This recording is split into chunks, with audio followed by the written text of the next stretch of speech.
All right, g'day, hi, and welcome back, Big Red Road Beast. All right, so I just put the battery back in.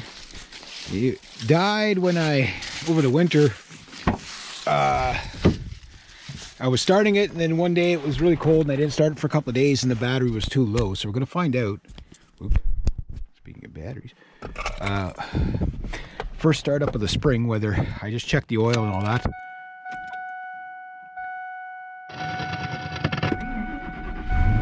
Oh, why is my radio on? Nephew. It was my nephew, that's right. That nice? Isn't that old stale gas running in there? Yeah, I had to put that battery on a charger. Oh boy, that's rough. Everything is off. Lights are off. Let's go listen to that nice, beautiful 4.6. Door ajar? There's no jar on my door. What are they talking about? A stupid person made that one. It's alive. Alive. Alive, my beautiful 4.6. Wow, a lot of wind off of that fan. It's saying, man. Basically what I was doing was running it like all winter. I'd start it up about once a week or whatever, and then suddenly when it got really cold, I just didn't get a chance to really make sure this thing auto locks, so I gotta watch out. I don't have to smash a window. Yeah, I took care of the jar and the door. There we go. See it? Nice and dry in here. I'm gonna be taking this cap off. I gotta get the brakes done. There's what's left of my brakes. As you see, not much. That chunk there was that's the remainder of the brakes. Brake rotor and caliper, good to go, but I've discovered another problem I have. It's nothing to do with the truck, it has everything to do with my insurance. I have insurance on this truck, still on the truck, right? It's a two-wheel drive, so I didn't drive it all winter. But the problem is they forgot to send me my policy. I guess it's a COVID problem where it's like you order things, you may or may not get them. You know, you pay for things, you may or may not get them. That truck sounds like it's ready to roll. But I'm gonna let that, yeah, so it was, the battery was just, listen to that engine. That's nice and smooth.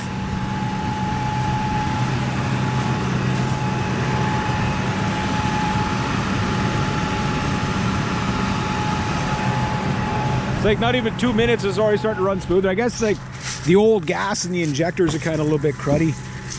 What I'll do, oh, it's warm in here. Make sure there's no leaks.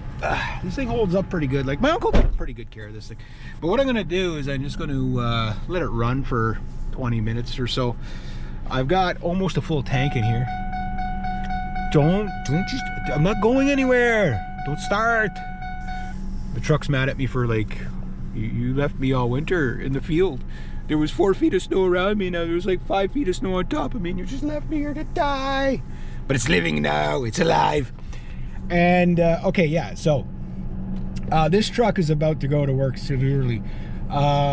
So I just finished a contract at a very interesting place. I can't tell you about it now because there's disclosures and stuff like that.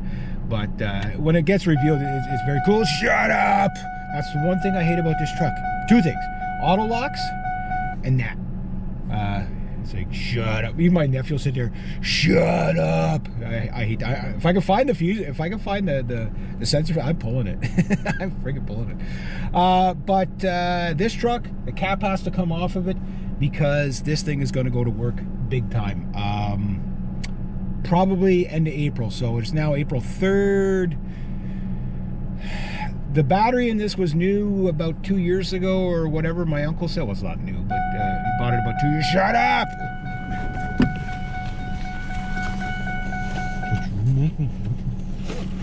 You make me do this. You're making me do this. Where's the hell that? What? That's my toque. Wow. Okay, yeah, good enough. All right. Happy? You freaking happy? Holy crap, it is hot in here. It is hot in here. Always got to be careful of the windows first of the spring. Just ease them up and down. Especially when it's been sitting a while, because sometimes what they'll do is they'll jam just from sticking. Once you get these things like moving, no problem. But anyway, as I was saying, this truck's going to be hauling a lot of stuff. Regular cab, 8-foot box. Everybody that's like, when like my buddy Paul, he's like, all right, you got to get that truck on the road. You got to get that truck on the road like soon, because we're going to be busy, you know what I mean? And he's like, he's already got plans for my truck because of that 8-foot box. This is a work truck. This is what I bought it for. So the battery, like I said, was practically new. It was good up until I parked it. Like anything, if you let a vehicle sit, even in the summertime, the battery will go dead. You need to kind of wake that battery up. A battery will last forever if you start the battery every day. It's just to get this, just to kind of charge it up, right? Because the charges, it doesn't really lose the charge. It's just it goes dead from not being used, right? So this, it got too cold, and with the engine cold, block cold, that big V8 cold, and the battery getting low, it didn't start. So I brought the battery in about a month and a half ago, somewhere in the middle of February anyway. It wouldn't start anymore, so rather than beat up the truck, I just took the battery out. Now, I could have taken the battery out right from the day one, but I like using the truck's charging system rather than putting it on the bench. And little tip, and I learned this the hard way, guys, and it was a very expensive lesson to learn. If you have batteries that you have to have sitting inside all winter, don't charge them full. Charge them maybe 10% charge, okay? Then leave them for about a month and a half, and then maybe check them out, test them if you don't have a tester. Just charge them maybe like, 2%, just something to simulate as if they were being started, right? And then before you put them back in, like I put this on a 2-amp charge for half an hour, and then a 10-amp charge for half an hour, and I put it back in, and now this will be good for the, till the truck's done, right? Hopefully not till the truck's done, but hopefully the battery lasts the life of the truck. The max I'm going to get out of this truck is 7 years, even if it's still running, just because of the body and stuff like that. So it's running, it's idling. You feel it's not super smooth, but it needs a good run.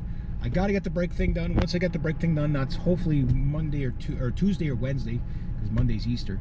Tuesday or Wednesday, I'll have that done, and when I have that done, then I got to figure out what to do with the cap. I'm not going to take the cap off right away until I know where the next contract, my next job is going to be, get me to my next job, right? Is going to be a go 100%. It looks pretty good, but you know how things work out for me. It's like, yeah, I'm doing this. Bolt of lightning from heaven says, no, you're not doing this. That's the way things work for me. So I'm doing it until I'm not doing it, and then I got to find something else. But I got to get the insurance papers, policy. I paid for it and everything like that. I've got the receipt here, but I'm just like, where's my policy? Where does my policy? It's like, what happened to my policy? It's not in the truck. You know what I mean? Like, it's like I got everything but, so I got, I better. Yeah, so I got the slip there. I'm like, yeah, I don't have my policy. They never sent it. So maybe the guy forgot. Maybe I've been driving around with no insurance, so I paid for it, but then maybe they never did it. Who knows? So I got to get on top of that. I still got end of May or end of April is when I want to have this on. I could drive this now. Like, this truck's good to go now. It's just not without. I got to get the brake fixed. That'll take me, like I say, it's going to take me more time to get the brake stuff than it'll take me to an afternoon. I'll have the brakes on it. Then waiting for the papers. So hopefully I'll get the papers pretty soon. Get this truck up and running. Could give the poor CRV a break. That poor car. But man, it's earned its keep in the past 3 weeks. Boy, it really earned its keep, like, multiple times. Like, I'm not gonna. I paid $400 for that CRV. Those of you who follow the channel, I paid $400 for that CRV. And that thing is my moneymaker, Unico, the little CRV that shouldn't even exist. It's a 22-year-old vehicle, and every time I go somewhere, it brings back money. In fact, I got to watch the suspension is bringing me back so much money. Maybe not that much. I might be kind of bullshitting on that, but you get the idea. It makes money. Well, this thing has already paid for itself. It's insurance. Every ounce. This is $120 to $140 to fill this tank, and this truck has cost me so far nothing. I made all my money back on this truck. My $500 truck, plate, insurance, about another $500, and I think 3 full fill-ups. This thing gets about 700 kilometers or so to the tank. About 15 and a half, 16 miles to the gallon is what I get. Anyway, I'm going to wrap it up like that. So the Big Red Robies, we'll just take this video out on that nice symphony of big bad engine. I'll let it run for a little longer. Sounding nice. Not even 5 minutes of running. There we go. Have a great day, eh?